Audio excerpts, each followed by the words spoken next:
Sejam muito bem-vindos ao canal com as últimas notícias do Flamengo de hoje. É isso aí, pós-jogo, Atlético Mineiro 1, Flamengo 0. Vamos aí acompanhar nesse vídeo tudo que, a mídia aí esportiva repercutiu a respeito dessa derrota aí do Mengão, né? ESPN, Sport TV, enfim, vamos acompanhar aí. É, derrota, porém, é resultado aí que pode ser revertido. Vamos acompanhar nesse vídeo aí. Falar do segundo dos 3 confrontos seguidos de Atlético e Flamengo, né? O primeiro no Maracanã pelo Campeonato Brasileiro, o segundo de novo no Maracanã pela Copa do Brasil, onde o Galo conseguiu um belo resultado, uma bela vantagem para levar para casa, né, Paulucci? Bom dia. Belíssima vantagem, né, Barreto? Bom dia para você, para o Moreno, para o Cabral, Cabralzinho. Privilégio estar aqui com vocês. É isso. No meio desse duelo intenso, né? São 3 jogos em 2 semanas pelo Campeonato Brasileiro e pela Copa do Brasil. O Atlético consegue fazer um jogo muito seguro defensivamente, uma estratégia do Cuca que, de certa forma, ele já tinha tentado com algumas diferenças e algumas mudanças táticas em relação à partida do fim de semana no Campeonato Brasileiro, mas que funcionou muito bem, como aquela manchete que vocês mostraram no início do programa. O Atlético foi cirúrgico para conseguir essa vitória por 1-0 no Maracanã, lotado, mais de 64 mil torcedores. O Atlético tinha toda a pressão contra nessa partida e conseguiu buscar esse resultado importantíssimo para decidir essa vaga nas quartas de final da competição nacional na próxima quarta-feira aqui em Belo Horizonte. Teve até drone contra, né? Viram ali o espetáculo? Você viu? Antes do jogo, a torcida do Galo também presente, ocupando ali o setor visitante. No jogo de domingo, o que mais chamou a atenção foram as perseguições individuais longas do Atlético, né? O esquema que o Cuca usou para tentar conter o domínio, a posse de bola do Flamengo, enfim. Mudou alguma coisa para ontem ou foi esse esquema mais bem executado que acabou funcionando? Não, e até no intervalo, não vou lembrar agora quem foi o jogador do Flamengo que deu uma entrevista no intervalo que falou exatamente com relação a isso. Está dificultando muito porque está muito bem feito o encaixe dessa marcação individual. E assim, a marcação individual, ela é arriscada, porque se num desencaixe de marcação de um jogador que não acompanha, você pode dinamitar um sistema defensivo inteiro. Mas o Atlético, como proposta, assim como já tinha feito no jogo de domingo, ontem fez muito bem também durante boa parte do jogo. Assim, foram 2 jogos com contextos muito parecidos, né? De estratégia, de tudo, até como o cenário de um Atlético que se defendia muito bem, um Flamengo que tinha muita posse de bola, mas um Flamengo que encontrava dificuldade para criar oportunidades, e um Atlético que, quando conseguia sair em velocidade em contra-ataque, conseguia levar muito perigo. A diferença acabou sendo exatamente o placar, né? Que o Flamengo, no segundo tempo do jogo do final de semana, conseguiu fazer 1-0 e o Atlético ontem foi o contrário. O Atlético que aproveitou muito bem essa falha que a gente está vendo do Léo Pereira na saída de bola. Não levanta a cabeça, é muito claro, né? Que ele não levanta a cabeça para ver o passe, para ver a linha de passe que está marcada, acaba errando o passe para o Léo Ortiz. E o Cueja é muito feliz em aproveitar a finalização para colocar o Atlético na frente. Até acho que ontem o Cuca correu um certo risco, porque acho que ele retraiu o time demais, tendo muito tempo ainda de jogo. As alterações que ele faz, que ele entra com o Alexander, tira, se não me engano, o próprio Coelho, e começa a colocar o time muito para trás, chama demais o Flamengo e o Felipe Luiz dá a resposta completamente ao contrário. Coloca a cavalaria que acabou de ser contratada. E aí entra Saúl, entra o Lino, que entrou muito bem no jogo, o Alacian. Mas é uma cavalaria que nunca cavalgou junta, né? Não, sim, sim. Mas, assim, virou um time meio desfigurado, né? Mas ninguém discute a qualidade desses jogadores. Por exemplo, o Lino ontem talvez tenha sido, depois que entrou, o melhor jogador do Flamengo em campo. Então, quase todas as bolas que ele pegou, a gente está vendo aí, mais uma. Quase todas as bolas que ele pegou no 1 contra 1, essa daí para cima do Lianco. A facilidade que ele tem para... E aí o Cuca tinha acabado de ajustar na marcação. Se não me engano, era o Menino que estava... Foram 3 jogadores que ele foi puxando para o lado direito para tentar defender. O Saúl também, com algo que ele é magistral, quem acompanhou a carreira dele no Atlético de Madrid, a qualidade que ele tem no passe, em profundidade, conseguindo achar bem. O Emerson Royal, a gente viu ali aparecendo, colocando uma bola na trave. Então, assim, para o Flamengo, aí o gol que foi anulado. É do Emerson Royal também o cruzamento. O cruzamento para o gol do Lino. Anulado do assim, Lino. a gente falou aqui, o confronto está absolutamente em aberto. O Atlético teve duas boas atuações. O Flamengo, ontem, o segundo tempo do Flamengo, assim, me agradou bastante e acho que até deixou no torcedor do Flamengo, embora tenha saído de campo derrotado, mas deixou uma boa impressão desses reforços, que não é normal a gente ver jogadores chegando, como você disse, né? Nunca cavalgaram juntos e já dando uma melhora, como deu uma melhora para o Flamengo no segundo tempo. Então, cria no torcedor do Flamengo uma expectativa de que esses reforços possam juntos, num tempo muito mais rápido do que o normal, já conseguir dar resultados positivos. O Felipe Luiz usou o jogo também para fazer testes, experimentos. Sobre a questão da marcação, Barreto, do Atlético, todo o time do Cuca, antes de mandar um beijo aqui para o Maurício Paulucci, grande parceiro, grande amigo, queridíssimo amigo, o Cuca sempre usa as perseguições longas, né? Ele faz isso a carreira dele inteira. No momento, inclusive, que pouquíssimos técnicos faziam, ele começou a fazer também, porque caiu em desuso a marcação individual, né, como era feito antigamente. Aquela marcação, você colocava um volante para ir atrás do camisa 10 do outro time e ele percorria o campo todo, e isso se extinguiu no futebol. A gente está vendo aí as escalações, né, do jogo de ontem, as modificações que os treinadores fizeram também. Então, o Cuca permaneceu fazendo isso ontem porque ele faz isso a carreira dele inteira. Só que houve algumas mudanças. Por exemplo, ontem ele acabou se defendendo com linha de 4 e não com linha de 5, como ele fez no primeiro jogo. Ontem, no primeiro jogo, os volantes marcavam os pontas. Ontem foi mais natural os laterais marcando os pontas. Os laterais marcavam os meias no primeiro jogo. Ontem foi mais natural os volantes é que pegaram os meias. Então houve essas pequenas modificações. E a intenção dele, na hora que ele colocou o Igor Gomes, por exemplo, era primeiro para tentar forçar mais a marcação de fato mais dentro do seu campo, mas tentar melhorar a qualificação no passe. O Fausto Vera fez um bom jogo, mas não tem o mesmo passe que o Igor Gomes tem. Então ele queria dar um pouco mais de dinamismo nessa saída. E, além disso, a formação do meio-campo do Galo ontem foi num triângulo, né? Num triângulo invertido, com um primeiro volante, o Igor Gomes saindo pelo lado esquerdo, o Menino saindo pelo lado direito. O Menino jogou mais aberto pelo lado no primeiro jogo. O jogo de ontem ele já foi um volante pelo lado direito do campo. O Saravia jogou, de fato, como lateral, como costuma fazer. Então, foram ajustes também que ele foi dando. Acho que ele pegou os princípios do jogo do final de semana, usou esses princípios no jogo de ontem, mas com características diferentes, com posicionamentos diferentes, com algumas funções diferentes também. E o que tem de igual nos dois casos é que funcionou. Funcionou no final de semana e funcionou ontem também. Das duas vezes, as duas ideias que o Cuca teve para o jogo funcionaram muito bem. Conseguiram, especialmente em termos de marcação, o Galo funcionou quase que o tempo inteiro. Eu queria chamar a atenção até para esse lance, a gente vai falar mais sobre o Flamengo depois, mas o Léo Ortiz também poderia ter tirado todo esse problema, essa confusão, porque na hora que a bola chega no pé dele, o Varela está aberto lá do lado direito, não tinha ninguém perto dele. Então, ao invés de ele recuar novamente para o Rossi, se ele tivesse feito essa abertura para o lado direito para o Varela, teria evitado tudo isso também, né? Então, é consequência do que o Felipe Luiz queria fazer, que era o antídoto que o Felipe Luiz queria colocar para essa marcação do Atlético. A gente vai falar um pouco mais sobre o Flamengo daqui a pouco. Teve a ver também com tudo isso que aconteceu na grande área aí. Na imagem tem um detalhe curioso do Varela, ele rezando, se abaixa, né? Assim só para... Faz alguma coisa, Rossi. Acho que foi a reação de todo o flamenguista que estava no Maracanã ontem, né? E o Rossi fica muito frustrado depois, porque ele toca na bola. Tomás pega, né?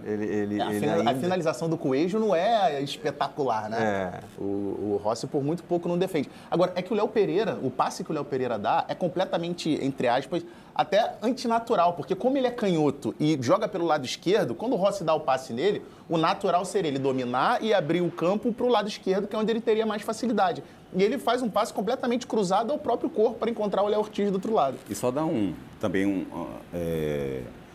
detalhe importante, né? Que muita gente observou, evidentemente, e a gente, acho que vale a pena a gente falar aqui sobre isso também, é que o Rony foi fundamental para o gol, né?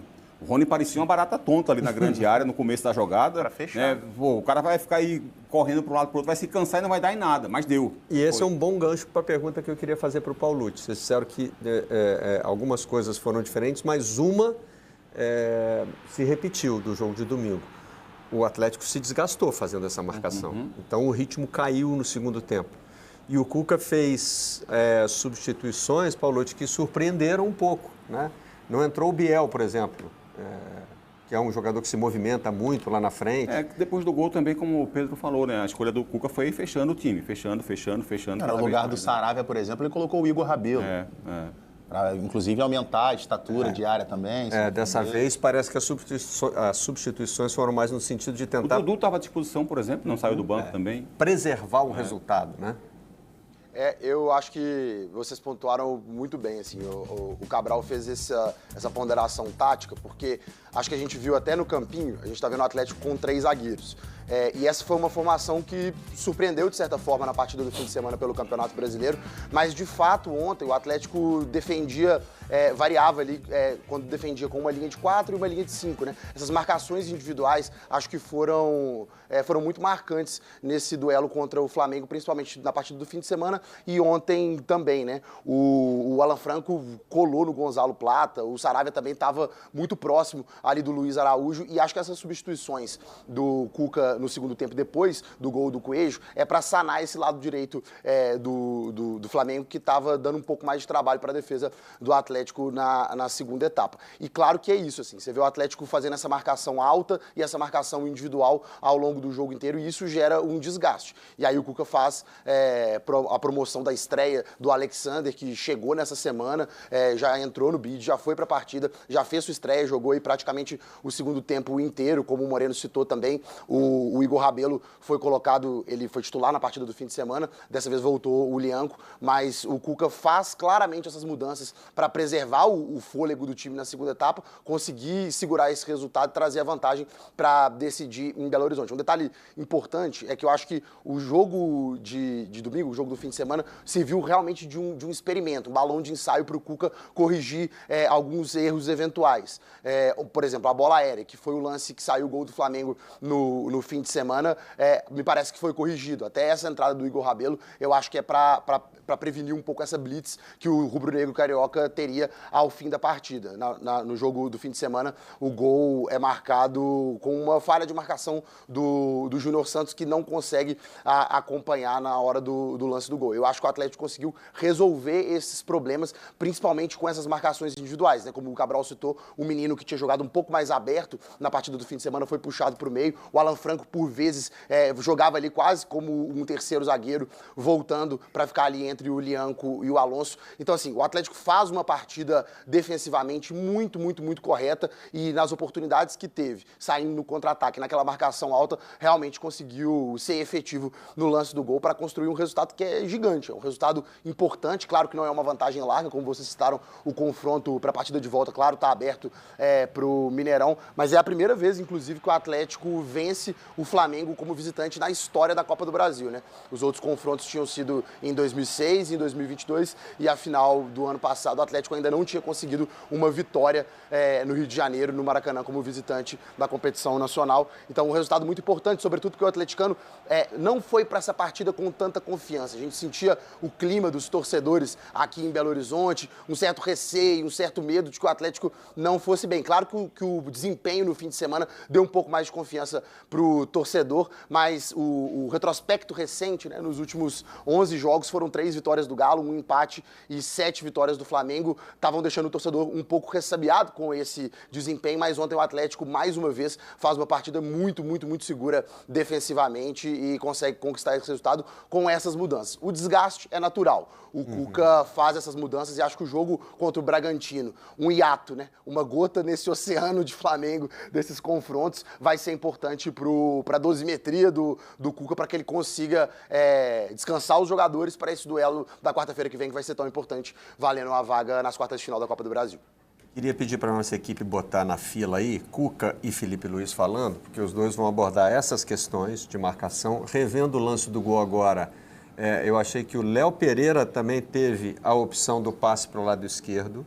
Né? Se a gente consegue ver o lance de novo. Sim. Na hora que o Léo Pereira domina a bola, vai voltar no Rossi, ele não tem pressão. O Rony está muito longe dele. Agora, dominou com o pé esquerdo, virou para frente, ele teria passe para frente, ele poderia quebrar a bola. Mas tem uma linha de 4 jogadores do Atlético ali em frente à área. Tudo bem, mas que talvez tenha induzido esses jogadores, que têm muita confiança, né? O Rossi e os dois zagueiros, em segurar a bola mais um pouquinho. né? Então, mas- Então também tem uma pressão bem aplicada aí. Mas se você não a tem- pressão exatamente em cima da bola, né? Mas a pressão toda. Você fala, olha, você tem 4 jogadores. Não lembra um pouquinho o Bayern de Munique na Copa do Mundo? Sim, mas assim, se você tem 5 jogadores ali pressionando essa tua linha, essa saída de bola, você levanta a cabeça, você vai ter... Joga pro lado, né? Não, ou joga pro lado, ou então você levanta a cabeça e tenta a bola longa, porque você vai ter gente desmarcada à frente. E assim, o Léo Pereira é um jogador que tem bom passe. Se a gente estivesse falando de um zagueiro limitado, mas, cara, é um zagueiro titular do Flamengo. Então, assim, ele tem qualidade para dominar essa bola, dar um tapa na frente, levantar a cabeça e ver como é que sai. Na minha opinião, foi falta de atenção. Tanto é que ele, Mas assim, te- ele é não que, levanta assim, a cabeça para dar o passe pro Léo Ortiz. Eu gosto sempre de trazer Mas tem o mérito, os tem o dois mérito lados de um do mesmo Atlético, lance, claro. né? Tem Tem, mérito, claro, claro. tem as bobeiras da defesa do Flamengo, mas tem uma pressão bem aplicada pelo Atlético, né? Ah, você vai chamar, né? Chamar as entrevistas porque o Cuca fala justamente da eficiência defensiva do Atlético e o Felipe Luiz menciona esse erro assumindo a responsabilidade. No primeiro jogo, domingo passado, a gente não jogava pelo resultado, a gente jogava pelo resgate de muita coisa, da autoestima, da dignidade, que em certos momentos se cobram, né? Dos problemas que a gente teve financeiro, mas foram postos em dias. Então, você está exposto e tudo isso aí a gente pôs em xeque domingo. E aí eu falei para eles, o resultado é o importante, mas não era o mais importante daquela partida.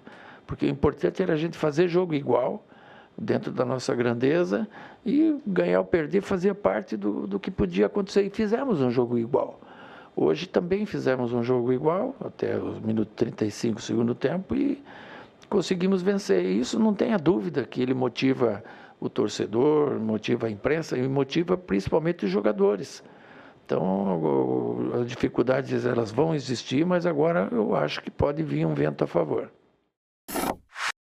Nessa saída da pressão, eu acredito que foi um passe onde o Léo não contava com que tinha um jogador esperando, não sei se era o Coelho, né, que antecipou, e um passe atravessado na frente da área, e acabou que perdemos a bola e tomamos o gol. Mas, como eu falei, responsabilidade minha, porque é uma saída de bola que eu treino e eu peço para eles fazerem, e às vezes o risco está aí.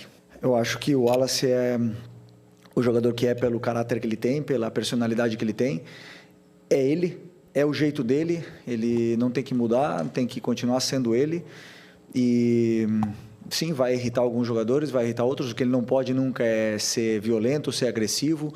Ele tem que continuar jogando dessa forma que ele está, que ele entra, ele incendeia o jogo, já nos deu muitas alegrias. E os adversários que se irritem... A segunda parte dos trechos que a gente selecionou do Felipe Luiz é sobre o Wallace, ficou bem evidente, e não se refere apenas ao jogo de ontem. Sim. Né? No jogo anterior, se não me engano, foi o Igor Rabelo, o Paulucci pode me corrigir se eu estiver errado, e depois da entrevista dizendo que ele fez uma provocação sobre salário em dia, né? Ele teve também um bate-boca com o alguns Hulk. jogos, né? Já tem tido, não só contra o Atlético, mas já tem tido episódios O Hulk depois dele, mas... chamou o Felipe Luiz para conversar. Né? Dá para fazer uma leitura labial do Felipe Luiz, e a conversa era sobre o Wallace. E o Felipe Luiz disse, ele é difícil. Né? Claro que na coletiva ele sai em defesa do jogador. E ontem o Wallace se envolveu em discussões com o Lianco. Está faltando alguém? Teve mais um também. Com o Ianco era certeza que ia ter, porque são dois ali que tem... Não estava no último jogo, né? E o Hulk, no fim do jogo, tenta ir atrás dele para falar. A gente imagina que fosse para aconselhar, mas poderia ser também para... Né, colocar mais pimenta. Para dar uma enquadrada. É da característica dele ir para cima, tudo isso que o Felipe Luiz disse... tudo bem, e se os adversários se irritarem, vão se irritar, ok. Mas o Wallace, em poucos jogos, já começa a passar uma impressão um pouquinho mais preocupante, de que ele precisa decidir se quer ser Daverson ou se ele quer ser um jogador de mais destaque no cenário nacional. Se ele quer ser personagem ou se ele quer ser jogador. Acho que isso cabe ao treinador, né? Cabe ao treinador orientar. Acho que o discurso do Felipe Luiz foi muito bom, mas faltou alguma coisa. Acho que ele passou confiança para o atleta, ele quer que o jogador jogue, mas acho que ele poderia ter sido mais enfático na parte que ele fala de provocação, de xingar, sabe?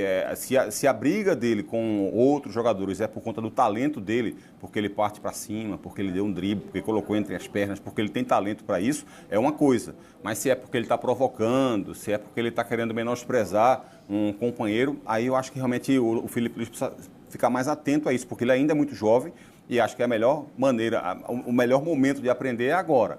E não esperar que ele fique mais velho e de repente isso vai se acumulando, vai ficando pior, vai ficando imaginando que esse ambiente do futebol é assim que vive, foi assim que eu aprendi, foi assim que eu fiz a vida inteira, mas eu acho que tem idade para aprender e eu acho que ele está nessa idade agora para ouvir esse tipo de conselho do Filipe Luís. Assim, é muito claro que é uma questão de personalidade mesmo, até porque ele com a bola no pé é mais ou menos isso aí. Ele entra no jogo, ele muda, ele taca fogo, ele vai pra cima. A gente viu os jogos da Copa do Mundo, e independentemente de adversário, contra o Chelsea ele entrou e foi pra cima. É da personalidade dele. Agora, tem coisas Por isso que eu precisam... falei que o discurso do Filipe Luís foi muito bom até esse trecho. Mas porque quando ele fala, valorizar isso do Wallace, eu acho que ninguém tem o direito de tentar tirar isso dele. Esse talento dele, de partir para cima, de drible, ninguém tem o direito de tirar isso dele. Pelo contrário, tem que ser estimulado a isso.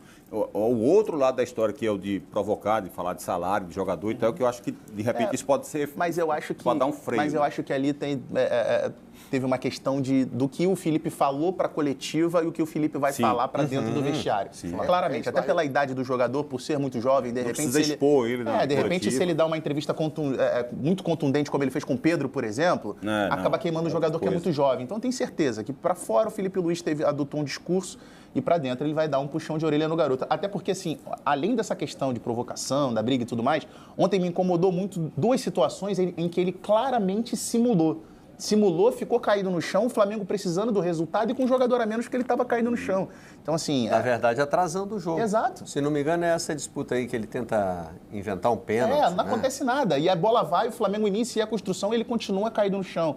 Depois tem uma outra jogada aqui na lateral esquerda também que ele faz algo parecido. Passam dois ali gritando com ele lá. Então assim, são coisas que, cara, é orientação, é chamar o garoto e... E foi o Igor Rabelo o primeiro, o mesmo que reclamou da primeira vez. Aí depois tem um bate-boca ali mais direto, né? O Leão diz que com ele não vai ter esse tipo de provocação. Aí o Wallace vai embora meio escoltado, né? Samuel Lino que tira ele. O Samuel Lino fala, vai embora, e o Hulk tenta falar com ele e não consegue. Paulo te tinha chamado? Eu só acho que é curioso a gente analisar essa treta sobre o espectro dos personagens que falaram, né? Como vocês citaram bem, o discurso do Filipe Luís e do Cuca nas entrevistas coletivas, que tem um ar meio protocolar, foi esse de, não, gente, é questão de jogo ali mesmo, dentro do campo, das quatro linhas, os jogadores estão com os ânimos mais à flor da pele, acabam discutindo, mas claramente entre os jogadores foi um episódio herdado da partida de domingo pelo Campeonato Brasileiro que entrou em campo. O Lianco dá uma entrevista na Zona Mista depois da partida de ontem, que ele fala que ele já entrou sabendo que tinham coisas, que tinham provocações que tinham acontecido no domingo, que entrariam na partida, que ele já queria ter uma conversa com o Wallace. Então, claramente, isso incomodou os jogadores do Atlético e, de certa forma, apesar de ser um moleque novo, provocador, isso fazer parte ou não da personalidade dele, eventualmente esse tipo de comportamento pode também sair pela culatra, né? O Atlético, de alguma forma, trouxe isso para si, os jogadores se motivaram e usaram isso como uma certa motivação para o jogo de ontem. O Lianco, que costuma capitanear esse tipo de liderança dentro de campo, ele falou muito sobre isso. Inclusive, a gente pode até ouvir o que disse o Lianco depois da partida de ontem. Boa. Então, primeiro dele, eu acho que dá para ver a qualidade que tem. Não só ele, como o Gonçalves ali também, são dois jogadores muito bons. Eu acho que, né, quando ele sobe assim da base num time como é o Flamengo, por um lado dá para entender a forma o que deve passar na cabeça dele, só que ao mesmo tempo não é tão necessário, né? Lógico que não estou falando nem do que ele fala, isso é coisa de jogo, tanto que eu também faço isso. Cada um ali defendendo o seu, cada um tentando tirar um pouquinho o outro do foco ali. Então foi lance de jogo, fiquei sabendo da resenha do último jogo, né, que eu não estava, a gente chegou lá e eles conversaram um pouquinho, então quando ele entrou eu falei, agora chegou, Acabou que ele foi falar com o Everson, eu entrei no meio, eu falei aqui não. E foi como eu falei, é cada um defendendo o teu, mas aqui não. Bom, teve a volta do Lianco e foi um jogo também de muitas estreias, né? A que chamou mais a atenção foi mesmo a do Samuel Lino, né? Que é um jogador que é esperado ser titular do Flamengo, mas, assim, acho que o torcedor, eu particularmente, não imaginava que já fosse ter uma influência tão grande no jogo como ele teve ontem. Achei que fosse ser mais uma coisa de... que é o normal, né? O jogador entrando num contexto, entendendo a equipe, e ele não, entrou chamando a responsabilidade, pedindo bola. As 2, 3 primeiras bolas que ele dominou, ele já dominou, foi para cima, passou pelo marcador. E assim, é um cara que estava em atividade até outro dia. Até viajar para o Brasil, ele estava em atividade, estava treinando na Copa do Mundo de Clubes. Quem acompanhou aqui no Sport TV teve a oportunidade, inclusive, de ver o Lino com a camisa do Atlético de Madrid. Então, assim, é um jogador que pode, inclusive, já ser titular no jogo de volta contra o Atlético Mineiro, porque está em atividade, está bem fisicamente. Do outro lado, o Royal também dá pra gente dizer que entrou bem por muito pouco. São 2 jogadores que por muito pouco não marcaram as suas estreias com gols, né? Agora os dois aí, ó, o Royal cruzando e o Lino complementando o impedido. O Royal teve uma lesão na panturrilha, estava um tempo sem jogar. Sim, né? sim. Foi relacionado pelo Milan, mas não... É que ali na lateral, por exemplo, o Varela tem tido boas atuações. Então, de repente, é uma entrada que o Felipe Luiz faça de uma maneira um pouco mais... com um pouco mais de calma, e eu acho que a briga é maior, assim, não dá pra gente dizer que o Royal vai chegar e vai tomar uma posição. O Lino, acho que é muito claro que ele vai ser titular. E falando um pouco também do Saul, que entrou ontem, gostei da entrada dele, era um momento do jogo que era muito claro, onde ele não estava sendo tão pressionado, porque o Atlético já estava numa postura muito defensiva, então ele tinha muito tempo e espaço para dominar a bola, levantar a cabeça e procurar os jogadores. Era um outro contexto de jogo, a gente vai ter que ver numa situação de jogo onde ele seja mais pressionado, mas assim, é evidente a qualidade que ele tem no passe, de saída de bola. Tem que ver exatamente a configuração de meio campo. Pois Jorginho e Arrascaeta foram poupados ontem. É isso que eu ia falar agora. Assim, porque o Saul forma um trio com eles ou não? Então, eu acho que um trio de meio campo com Jorginho, Saul e Arrascaeta perde muita combatividade. Tem muita qualidade no passe, mas no momento sem bola, você pode acabar perdendo intensidade no meio campo. Pode ser que a gente veja assim, alternâncias de situações de jogo, até porque o Saul pode fazer mais de uma posição, não precisa ser só esse segundo volante, mas sem dúvidas é um jogador que vai agregar muito ao Flamengo, seja atuando como titular em alguns jogos, seja como titular absoluto. De início, eu acho difícil imaginar o Saul titular absoluto. Acho que o Lino já se tinha com o De La Cruz. Né? Só que aí ele entrou nessa sequência de lesões e até polêmicas envolvendo as lesões. Mas o De La Cruz é mais intenso. O De La Cruz, quando ele está bem fisicamente, ele é motorzinho. O Saul é outra característica. E essas contratações do Flamengo foram muito interessantes, porque elas foram bem certeiras, né, em relação a alguns aspectos. Né? O Royal chega com uma característica de jogo muito parecida com a do Wesley, que está saindo. O Saul não é propriamente igual, idêntico, mas tem semelhanças com o Gerson, que está saindo. O Flamengo tem um problema grave na ponta esquerda, porque nem Cebolinha nem Michael vinham jogando bem. Você resolve isso claramente com o Samuel Lino. O que o Lino vinha jogando no Atlético de Madrid era para ser observado, inclusive, por seleção brasileira, né? No melhor nível do Atlético de Madrid, no melhor nível dele lá. Depois o time oscilou, ele também oscilou, mas ele vinha jogando demais. Então, é esse nível de jogador que vai resolver o problema da ponta esquerda do Flamengo. Ainda tem o Carrascal, que pode brigar, de repente, por posição com o Arrascaeta, que teve uma certa queda de rendimento, mas ao mesmo tempo também pode ser o cara que vai alternar com o Arrascaeta, que vai permitir o Arrascaeta que tenha mais intensidade de jogo sempre que estiver em campo. Né? E o Carrascal ele é muito dinâmico, assim, versátil. Ele, acompanhando trechos de jogos do Dínamo, ele já jogou nas 3 posições de meia, já jogou inclusive como falso 9, então assim, é um jogador de movimentação. Ele chega em tese ali para disputar com a Arrascaeta, mas pode a gente eventualmente vê-lo em outras posições também. O Samuel Lino falou logo depois do jogo ontem, e é curioso, ele disse assim, eu nunca joguei o campeonato, nunca joguei futebol profissional no Brasil. Né? Ele já foi da base do Flamengo, jogou copinha, falou, claro que eu tive questões de adaptação, né? Mas nós temos trechos de outros jogadores rubro-negros falando aqui, Varela e Léo Ortiz. Primeiro é difícil jogar com times assim que se defendem, que jogam mano a mano com jogadores. Então, lá espero que eles joguem diferente em casa com sua torcida, que tentem sair na frente, então para gerar espaço. Mas isso que nós queremos, não sei como eles vão querer jogar lá. Vantagem mínima, mas com um gol já estamos aí, então a esperança sigue intacta. Mas no erro nosso acabamos perdendo, acabamos sofrendo gol e perdendo o jogo, mas não vamos sacrificar ninguém por causa disso, é a nossa maneira de jogar. Em alguns momentos vão ocorrer erros, mas a gente tem que aperfeiçoar e melhorar para que esses erros diminuam. Mas aí chegam esses grandes jogadores que também vão nos ajudar e nos dar uma maturidade, porque são jogadores experientes, são jogadores jogados e que tenho certeza que vão se adaptar rápido, porque o nosso estilo de jogo combina muito com a maneira que eles jogam, então acho que vão pegar rápido e já nos ajudar muito rapidamente. Falou dos estreantes, o Léo Ortiz, mas também fez menção ao gol, né? Não vamos sacrificar ninguém por causa disso. Eu acho que está coberto de razão, acho que eu concordo 100% com o que o Felipe Luiz falou e acho que é importante a gente falar um pouco sobre essa questão da saída de bola que ele fez ontem, porque tem um outro trecho na coletiva dele que ele está falando sobre isso e ele diz que a cada jogo ele pensa numa saída de bola diferente, né, de posicionamento e tal. Então, aquilo que aconteceu ontem foi algo que ele queria. E o que é que ele queria? Eu imagino o seguinte, algumas equipes no mundo, a gente está revendo aí os lances, a gente não vai ter como, a imagem não vai deixar isso claro não, mas olha aqui na frente dos jogadores, por trás na verdade, né? Por trás dos jogadores do Atlético Mineiro há um grande vão. E eu tenho certeza, tenho convicção de que havia algum jogador do Flamengo naquele espaço ali esperando a bola, poderia ser possivelmente o Plata pelo posicionamento que ele estava em campo ontem.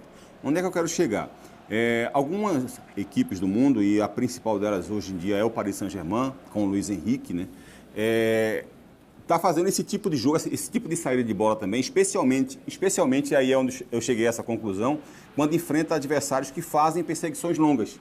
E qual é a intenção dessa saída de bola? É provocar exatamente um espaço enorme, um vácuo enorme no meio-campo, para que possa atacar naquele espaço criado. Então, vai haver as perseguições longas, porque vai ter a marcação no lateral, vai ter a marcação no outro lateral, vai ter a marcação no volante, no outro volante, no zagueiro, no outro zagueiro, e vai se abrir um espaço. Então, o que o Flamengo estava querendo fazer ali, e em algum momento eu até imaginei que eles poderiam fazer o que o Pedro falou, de chamar o lateral esquerdo. O Ortiz poderia ter chamado o Varela antes, o Léo Pereira poderia ter chamado o Vinha depois. Porque a intenção desse tipo de saída de bola é exatamente você leva a bola para um lado do campo, para tentar fazer esse balanço defensivo do time adversário e aí, nesse momento de balanço defensivo, a bola entra por dentro para esse cara que vai receber no meio, que provavelmente, repito, como a imagem não mostra ali, devia ser o Gonzalo Plata, que devia estar tentando explorar aquele espaço. Então, a intenção do Flamengo, certamente, naquele lance foi esse. Sabia que ia correr risco. Se a gente sabe aqui, você imagina o Felipe Luiz. É lógico que ele sabe que está correndo risco, mas é um risco que é preciso correr hoje em dia. E é um risco que casa com o modelo de jogo que ele propõe, que ele defende. Ele defende um time que perca menos, jogadores que percam menos posse de bola, que valorizem essa posse de bola, que tenha uma progressão mais controlada, com passes mais curtos. Então, ele sabe quais são os riscos que ele corre. Mas a gente também tem que ver os benefícios que isso traz para uma equipe de futebol e acho que traz muito para o Flamengo também. Um fato é que assim, as principais equipes do mundo que têm mais qualidade, todas elas iniciam o jogo, a construção do jogo desde o seu goleiro. De um jeito ou de outro. Daí que vem a frase do Vanderlei Luxemburgo, né, que o campo aumentou 16 metros, né? E que agora o jogo passa a ser jogado dentro dos 8 metros de cada grande área também. Paulucci teve estreia no Galo, que continua no mercado, inclusive interessado num ex-jogador do Flamengo, né? Fala-se no Reinier. Esse interesse do Atlético no Reinier ainda está sendo negociado. O Atlético e Real Madrid têm discutido sobre essa negociação. Ela ainda não foi concluída, mas o Atlético tem interesse. Ontem teve a estreia do Alexander, meio de campo que estava no Al Ahly da Arábia Saudita, foi contratado por 5 temporadas, por um valor de mais ou menos 35 milhões de reais. O Atlético vinha muito carente nessa posição de volante, né? Já tinha promovido a estreia do Biel, que é atacante, mas o Alexander chegou na terça-feira, foi apresentado, fez exames, assinou, entrou no bid e já foi para essa estreia, entrou logo depois do gol do Rony. O Alexander acho que será um jogador muito importante para esse segundo semestre do Atlético, muito possivelmente vai ter oportunidades no time titular, até porque o Atlético, como eu disse, sofreu muito com ausências nesse setor, teve que fazer algumas improvisações. O Fausto Vera mesmo ficou muito tempo sem jogar por uma opção do Cuca, o Alan Franco acabou ficando mais sobrecarregado e outros jogadores tiveram que fazer essa função, mas ontem o Alexander entrou, acho que falta um pouco de ritmo de jogo, acho que nas próximas partidas, o jogo contra o Bragantino, como eu citei no fim de semana também pelo Campeonato Brasileiro, o Galo, apesar de ter essa partida para dar um respiro no meio desses confrontos contra o Flamengo pela Copa do Brasil, o Atlético também tem um certo sinal de alerta no Campeonato Brasileiro, apesar de ter jogos a menos, o Atlético está na 13ª colocação, precisa se aproximar um pouco da metade de cima, mas essa partida do jogo contra o Bragantino no fim de semana, acho que vai ser interessante para o Cuca também dar um pouco mais de rodagem para o Alexander, que acho que vai ser um jogador importante para essa segunda parte da temporada para o Atlético. Eu acho que vale a pena fazer o registro também de que assistir um jogo em que a arbitragem não é o centro das atenções é sempre interessante, né? A gente Sempre falou bom. de vários aspectos aqui que ainda não passaram, mas tem Mas não uma passou reclamação, impune, né? Não, Não passou impune totalmente. impune não passou. Qual foi o tamanho da bronca com esse pedido de pênalti do Galo que eu citei lá no começo, Paulucci? Eu acho que foi pontual, assim, esse confronto de Atlético e Flamengo, ele tem meandros de rivalidade que acabam sempre respingando na arbitragem. O lance foi esse aí, aos 7 minutos do primeiro tempo, uma cobrança de falta do Hulk, e a bola acaba pegando na mão do Varela. O Atlético fez uma reclamação ali dentro de campo, só que depois da partida, o presidente do Atlético, Sérgio Coelho, deu uma entrevista falando que consultou 2 árbitros FIFA, que ele não faz nenhuma reclamação pública sem antes fazer essa consulta pessoal dele e que ele acredita que esse lance foi pênalti e reclamou um pouco do Klaus. Ele disse que quando o Klaus erra, ele erra muito contra o Atlético, então esse foi o tom da reclamação do Atlético. Eu acho que também até uma reclamação se precavendo um pouco para o jogo de volta, que Atlético e Flamengo é sempre jogos que tem esse contorno da arbitragem muito forte. Sabe qual é o único lugar no único lugar do mundo onde isso é pênalti? No Brasil, onde isso é discutido que é pênalti, porque pênalti não é em nenhum lugar do mundo. E, obviamente, os dirigentes do O que eu achei Atlético... curioso foi o Varela baixar o braço logo depois, foi igual um soldadinho de chumbo, assim, né? Mas porque vira e mexe é marcado. Vira e mexe é marcado. O único lugar do mundo onde isso pode gerar algum tipo de polêmica é aqui, porque não é pênalti em nenhum lugar do mundo. O dirigente do Atlético, obviamente, vai fazer o que todos os dirigentes têm que fazer. Assim, não deveriam, mas acaba sendo o padrão, porque o dirigente que não faz é tido como um dirigente que não cuida do clube, é o dirigente que não briga pelo clube. Agora, não teve nada de polêmica. Mas eu achei essa novidade aí boa. Não faço a reclamação antes de consultar árbitros, né? Conversei com árbitros FIFA e me disseram que é marcado pênalti. Pelo menos ali, né, se cercou de alguma... E Barreto Foi arbitrário, Foram os árbitros que ele conversou também, né? Foi o assunto Porque anterior. se teve árbitro falando que aquilo ali é pênalti, Deus do céu. O assunto Não, anterior eu acho que faz parte do... Desculpa, Cabral, te interromper. Torcida, Flamengo aí perdeu o jogo no Maracanã, jogo de ida aí da Copa do Brasil. Cara, foi um jogo idêntico, de verdade, idêntico ao jogo do Brasileiro aí, que no caso o Flamengo ganhou. Enfim, foi idêntico. O primeiro tempo ali, o Atlético Mineiro só tava no contra-ataque, bola estocada pro Rony correr, o Rony tocar pro Hulk, enfim, era isso. O primeiro tempo foi dessa forma. O segundo tempo, aí sim, melhorou muito com a entrada, né, a estreia aí dos recém-chegados aí, Saul, né, o Emerson Royal e o Samuel Lino. Então, com a entrada desse pessoal aí na metade do segundo tempo, mais ou menos aos 30 minutos, se não me engano, né, mais ou menos ali, o time melhorou muito e, cara, de verdade, sabe? Você já viu uma diferença. Eu gostei muito, assim, da atuação do Samuel Lino. Cara, ele jogou muito bem. No 1-1, no X1 ali, cara, ninguém conseguia deter ele, sabe? Toda jogada ele ia, cara, ia lá pro fundo, cruzava, criava situações de gol.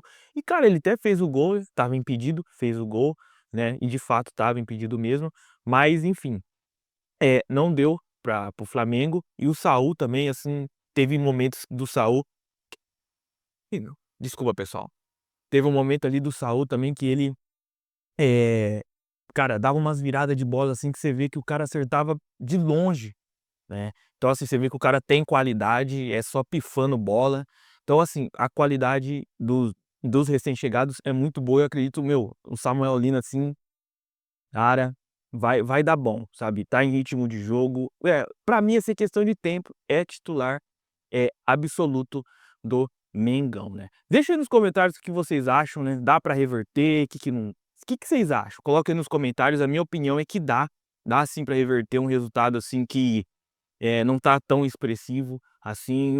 Enfim, foi um erro, né? O gol saiu de um erro, enfim, de uma falha ali, o pessoal quis sair tocando. Aí, enfim, foi um erro, então aconteceu, mas até então o jogo e depois do gol do Atlético Mineiro, o Atlético Mineiro, assim, meu, não chegou a amassar, dar trabalho pro Flamengo, pelo contrário, o Flamengo ali com o Samuel Lino, cara, em cima e, enfim, coisas do jogo, coisas que acontecem, né. Bom, se chegou até aqui, faça o convite, se inscreva no canal, dê a sua curtida e mais uma vez aí deixa um incentivo, deixe seus comentários a respeito, né, do que vocês acharam aí desse primeiro jogo de ida da Copa do Brasil, beleza? E continua aí acompanhando o nosso canal, porque a gente sempre coloca aí tudo que está sendo repercutido nas mídias sociais aí no mundo esportivo do cenário brasileiro, beleza? Até o próximo vídeo.